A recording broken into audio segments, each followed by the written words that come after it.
Injunction यानी व्यादेश क्या होता है और टेम्पररी और परमानेंट इंजंक्शन में क्या डिफरेंस है मुख्यतः, और जो मैंडेटरी और प्रोहिबिटेड इंजंक्शन है उसमें मुख्यतः क्या अंतर है, वो आज हम इस वीडियो में डिस्कस करेंगे।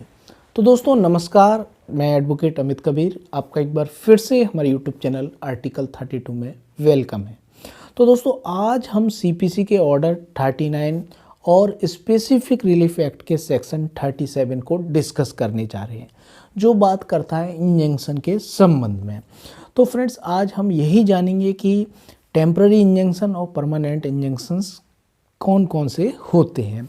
तो फ्रेंड्स यदि आपने हमारे यूट्यूब चैनल को सब्सक्राइब नहीं किया है तो सबसे पहले सब्सक्राइब जरूर कर लें। तो फ्रेंड्स इंजंक्शन आखिर होते क्या हैं? तो फ्रेंड्स इंजंक्शन भी एक इंट्रोलोकेटरी ऑर्डर है, यानी कि एक इंटरिम कार्रवाई है। तो फ्रेंड्स इंट्रोलोकेटरी जो ऑर्डर होते हैं, जो हमने इससे पहले जो वीडियो बनाया उसमें बताया है आपको कि इंट्रोलोकेटरी ऑर्डर और इंटरिम ऑर्डर क्या होते हैं। ये न्यायालय मुख्यतः जिस डिसीजन पर फाइनल ट्रायल होने के बाद जिस डिसीजन पर पहुंचती है, उस फाइनल डिसीजन में पर पहुंचने के लिए और उस फाइनल जो डिसीजन आएगा उसके इन्फोर्समेंट को बनाए रखने के लिए ये ऑर्डर देना ज़रूरी होता है। जैसे कि प्रोडक्शन ऑफ डॉक्यूमेंट का ऑर्डर, कोई डॉक्यूमेंट पेश किया जाए न्यायालय में, ये क्या है? इंटरिम ऑर्डर है, इंट्रोलोकेटरी ऑर्डर है। समन जारी करना, वारंट जारी करना, इस तरीके के जो छोटे छोटे ऑर्डर होते हैं जो न्यायिक कार्रवाई में सहायता प्रदान करते हैं, वो इंट्रोलोकेटरी ऑर्डर कहलाते हैं। तो फ्रेंड्स ये इंजंक्शन भी है, ये एक इंटरिम जो टेम्पररी इंजंक्शन है, मुख्य तौर पे जो ऑर्डर 39 सीपीसी में बात की गई है टेम्पररी इंजंक्शन। तो टेम्पररी इंजंक्शन है, ये क्या है? एक तरीके की इंटरिम ऑर्डर है ये एक तरीके का। तो फ्रेंड्स इसकी क्या कब ज़रूरत पड़ती है, इसको हम कुछ एग्जाम्पल के जरिए समझ लेते हैं।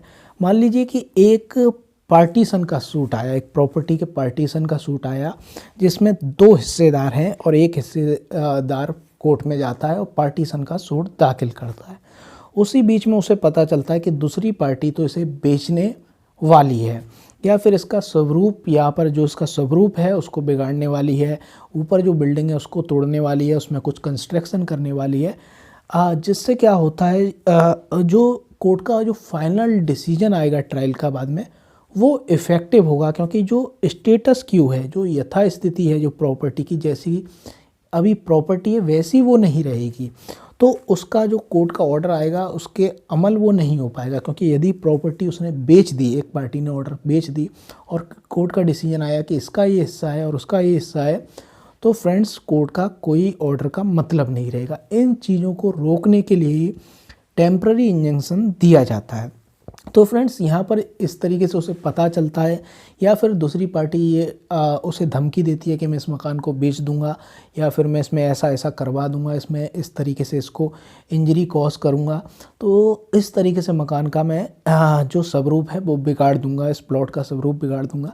इस तरीके से यदि वो धमकी देता है, या फिर पार्टी को कहीं से ये खबर मालूम पड़ती है, आशंका हो जाती है कि ऐसा व्यक्ति करने वाला है, दूसरा पक्ष करने वाला है, तो वो टेम्पररी इंजंक्शन के लिए एक कोर्ट में एप्लीकेशन देता है ऑर्डर 39 के अंतर्गत, सीपीसी के अंतर्गत। तो न्यायालय में ये रोजीना ही जो सिविल एडवोकेट्स हैं वो न्यायालय में रोजीना ही, ख़ासतौर से रोजीना ही वो ऐसी एप्लीकेशन देखते हैं, क्योंकि बहुत ही ज़्यादा यूज़ होने वाला ये टर्म है, लीगल टर्म है, न्यायालय में सिविल कोर्ट्स में बहुत ही ज़्यादा यूज़ होता है, तो इसीलिए महत्वपूर्ण है। इसका एक एग्जांपल और देख लेते हैं किराएदारी के संबंध में, टेनेंसी के संबंध में, कि एक किराएदार को निकालने के लिए मकान मालिक इजेक्टमेंट का सूट दाखिल करता है कि किराएदारी ख़त्म हो गई है और ये किराया भी नहीं बढ़ा रहा है और इसे खाली भी नहीं कर रहा है। किराएदारी जो 11 महीने की रहती है वो ख़त्म हो चुकी है, जो एग्रीमेंट है वो ख़त्म हो गया है, और ये किराया भी नहीं बढ़ा रहा है और ये खाली भी नहीं कर रहा है इसे, और मेरे को इसकी ज़रूरत है, मैं अपना बिजनेस खोलना चाहता हूँ। इस तरीके से वो सिविल सूट दाखिल करता है जो ऑनर है दुकान का या मकान का, कि इससे ये खाली कराया जाए, इजेक्टमेंट का सूट दाखिल किया जाता है। और उसे बीच में ये मालूम पड़ती है कि जो किराएदार है इसमें क्या करेगा, इस घर के स्वरूप को बिगाड़ देगा, जो घर में जो सामान है उसके संग तोड़ फोड़ करेगा, जो उसके अंदर जो चीज़ें लगी हैं उसका स्वरूप बिगाड़ देगा, इस तरीके से कुछ हरकतबाजी करेगा तो उस चीज़ को रोकने के लिए वो कोर्ट से यहाँ पर टेम्पररी इंजंक्शन की प्रेयर कर सकता है। और ऐसे ही मामलों में की जाती है कि ऐसे टेम्पररी इंजंक्शन इसमें दिया जाए कि ऐसा ये ना करे। तो इस तरीके की कार्रवाई होती है। कॉपीराइट के केसेस में देख लेते हैं, जैसे कि किसी ने एक यहाँ पर स्क्रिप्ट लिखी, फिल्म की, मूवी की एक स्क्रिप्ट लिखी और उसकी स्क्रिप्ट किसी दूसरे व्यक्ति ने चोरी कर ली। उसने कॉपीराइट का सिविल सूट दाखिल किया कि ये तो मेरी स्क्रिप्ट थी मूवी की और इसने ये चुरा ली। तो उसके बीच में वो यहाँ पर टेम्पररी इंजंक्शन क्या मांगेगा कि इस पर ये दूसरा पक्ष या कोई भी, दोनों पक्ष इसमें कोई भी मांग सकता है। तो ये नहीं है कि मैंने जो एग्जांपल दिए हैं वो प्लेंटिफ की तरफ से ज़्यादातर दिए हैं, लेकिन ऐसा नहीं है। इसमें प्लेंटिफ हो चाहे डिफेंडेंट हो, कोई भी पार्टी हो सिविल सूट की, जिसका यहाँ पर हित प्रभावित होगा कि उसे लगता है कि प्रॉपर्टी के साथ कुछ कर दिया जाएगा, तो वो यहाँ पर इंजंक्शन के लिए प्रेयर कर सकता है, टेम्पररी इंजंक्शन के लिए प्रेयर कर सकता है। तो कॉपीराइट का हम एग्जांपल समझ रहे थे कि कॉपीराइट का केस है, सूट है कि इसने मेरी फिल्म की स्क्रिप्ट चुरा ली है। तो उसमें वो टेम्पररी, उसे ये आशंका होती है कि ये सूट चलने के दौरान ही इस पर कोई फिल्म प्रोड्यूस नहीं कर दे, कोई फिल्म नहीं बना दे, तो वो इंजंक्शन यहाँ पर प्राप्त करता है टेम्पररी, कि जब तक ये सूट पूरा फाइनल नहीं हो जाए तो इस दूसरे पक्ष को ये ऑर्डर दिया जाए कि इस पर वो फिल्म की बनाना शुरू ना करे और यहाँ पर फिल्म को या फिर रिलीज़ ना करे। फिल्म बन चुकी है तो उसको रिलीज़ ना करे। इस तरीके का टेम्पररी ऑर्डर यहाँ पर मांगेगा कोर्ट से। तो कोर्ट की ये डिस्क्रेशनरी पावर है कि टेम्पररी इंजंक्शन के संबंध में उसकी डिस्क्रेशनरी पावर है कि वो जो एप्लीकेशन दी है उसको वो देखेगा और उसके साथ जो डॉक्यूमेंट है उसको देखेगा। ज़्यादा डीप में नहीं जाता है, पर जो उस पर डॉक्यूमेंट है उनका ठीक से साउंड जुडिशियल माइंड का, जो जुडिशियल माइंड अपना लगाता है और उस पर ये मेरिट पे तो पूरी तरीके से डिसाइड नहीं करता है, लेकिन जो उसके पास जितने डॉक्यूमेंट उस समय उपलब्ध होते हैं तो उसके आधार पे वो तय करता है। डिस्क्रेशनरी पावर है, उसकी विवेक शक्ति के ऊपर है कि वो इसको अलाउ करे या नहीं करे। लेकिन उसको ऐसा लगता है कि इससे पार्टी को इंजरी होगी तो वो ऐसा टेम्पररी इंजंक्शन दे देगा कि आप इस फिल्म को रिलीज ना करें। जो किराएदार है उससे कहेगा कि आप ऐसा ऐसा इस मकान के साथ में ऐसा ऐसा ना करें, छेड़खानी ना करें। और जो पार्टीशन के सूट के बारे में बताया तो कह देगा कि वाद के दौरान इस प्रॉपर्टी को आप ना बेचें और ना इसमें कोई निर्माण करें। इस तरीके का ऑर्डर दे देगा। तो ये होता है टेम्पररी इंजंक्शन जिसकी बात की गई है ऑर्डर 39 में। तो फ्रेंड्स अब हम समझ लेते हैं परमानेंट इंजंक्शन की। परमानेंट इंजंक्शन इसका मतलब क्या है, ये मेरिट पे डिसाइड होता है और मोस्टली ये क्या है, जो कोर्ट का पूरा ट्रायल ख़त्म हो जाता है सबसे लास्ट में आता है और लास्ट में ये व्यक्ति के राइट्स को तय कर देता है मेरिट पे। बहुत ही ज़्यादा डीप जाके सारे गवाहों को सुनकर जितने भी एविडेंस आ सकते हैं उन सभी एविडेंस को सुनकर देख के वो ये तय करता है कि इसका ये हिस्सा है और इसको ये हिस्सा दे दिया जाए और दूसरी पार्टी को ऑर्डर देता है कि आप इसको डिस्पोजेस ना करें। तो ये परमानेंट इंजंक्शन ज़्यादातर क्या रहता है, परपेचुअल टाइप का रहता है कि शाश्वत टाइप का रहता है कि आप फॉर एवर आप इसको दूसरे पक्ष को एंजॉयमेंट में, प्रॉपर्टी का एंजॉयमेंट कर रहा है, इसको आप परेशान ना करें। तो ये रहता है। तो ये एक सिंपली आप समझ लेंगे। लेकिन टेम्पररी इंजंक्शन का बहुत ज़्यादा यूज़ होता है स्टेटस क्यो, प्रॉपर्टी की जैसी है वैसी ही रहे उसको बनाए रखने के लिए। क्योंकि कोर्ट का जो फाइनल ऑर्डर आएगा, जो सबसे एंड में ट्रायल के बाद जो ऑर्डर आएगा, यदि संपत्ति ही नहीं रहती, संपत्ति बिक जाती है या संपत्ति का स्वरूप बिगड़ जाता है, तो कोर्ट का ऑर्डर इफ़ेक्टिव नहीं हो पाएगा, इन्फोर्स नहीं हो पाएगा।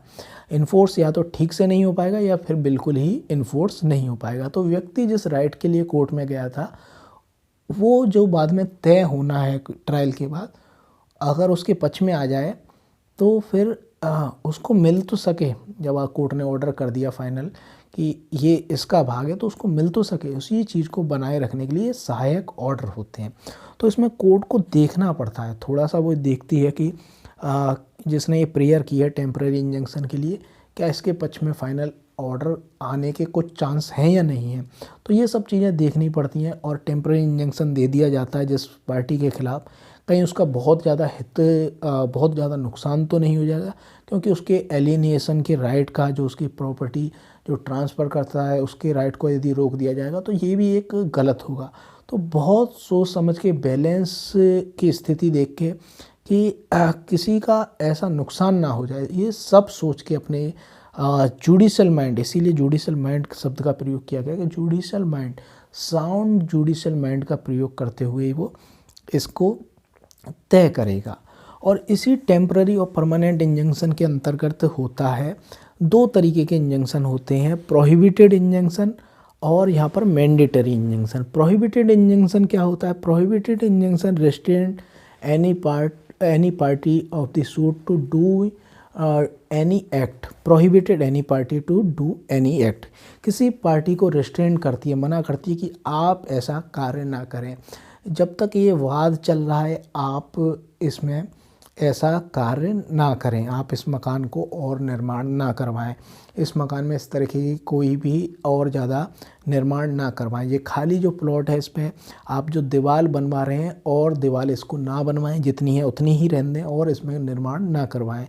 इसी तरीके से और भी इसके एग्जाम्पल, जैसे कि हमने समझा ही था प्रोहिबिटेड का मतलब कि जो फिल्म रिलीज के संबंध में जो कॉपीराइट का था कि आप ये सॉन्ग है या मूवी है इसको रिलीज ना करें जब तक कॉपीराइट का मामला तय नहीं हो जाता है, तो ये प्रोहिबिटेड होता है।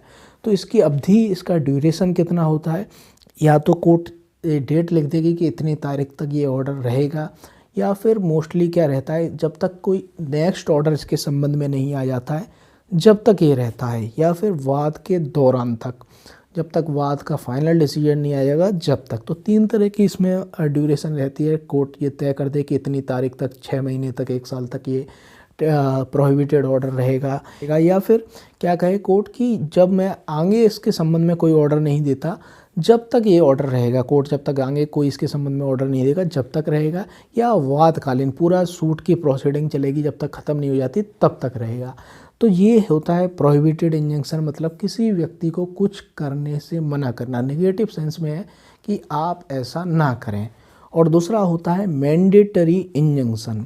मैंडेटरी इंजंक्शन इसका ठीक उल्टा होता है, इसमें व्यक्ति को कुछ करने के लिए, उसने जैसा कि वाद के दौरान क्या किया, उसने एक प्लॉट था खाली, उसने मकान का निर्माण करना शुरू कर दिया, दीवार लगाना शुरू कर दिया, तो कोर्ट उसे ऑर्डर देगी, कमांड करेगी। इसमें व्यक्ति को क्या किया जाता है, देख लेते हैं, कंपेल, मजबूर किया जाता है, कमांड किया जाता है, या फिर क्या किया जाता है, ऑर्डर दिया जाता है। तो ये सब मिलते जुलते हैं कि व्यक्ति को यहाँ पर कमांड किया जा रहा है, निर्देश दिया जा रहा है।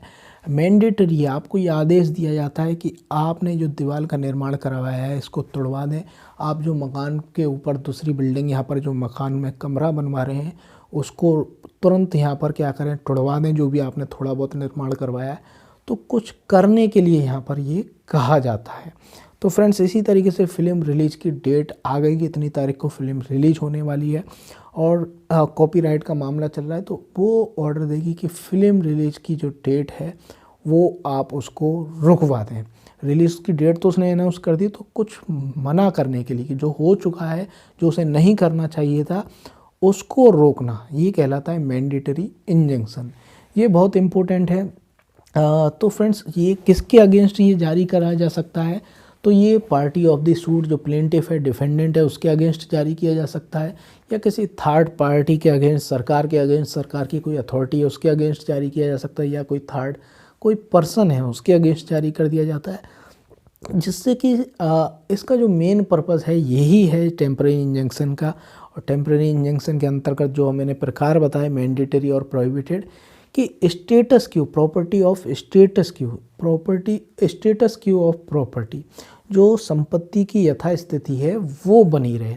मतलब संपत्ति यदि बिक जाती है, उसका स्वरूप बिगड़ जाता है, और उसी के संबंध में व्यक्ति न्यायालय को तय करना है, वही चीज़ न्यायालय को तय करनी है, उसी के संबंध में किसी का राइट तय करना है, और जब फाइनल डिसीजन आ जाएगा और कोर्ट तय कर देगी तो बहुत दिक्कत होगी, और उसको अमल नहीं हो पाएगा, या ठीक से अमल नहीं हो पाएगा। तो friends, thank you very much. आपको हमारा ये वीडियो कैसा लगा कमेंट बॉक्स में कमेंट करके ज़रूर बताएं।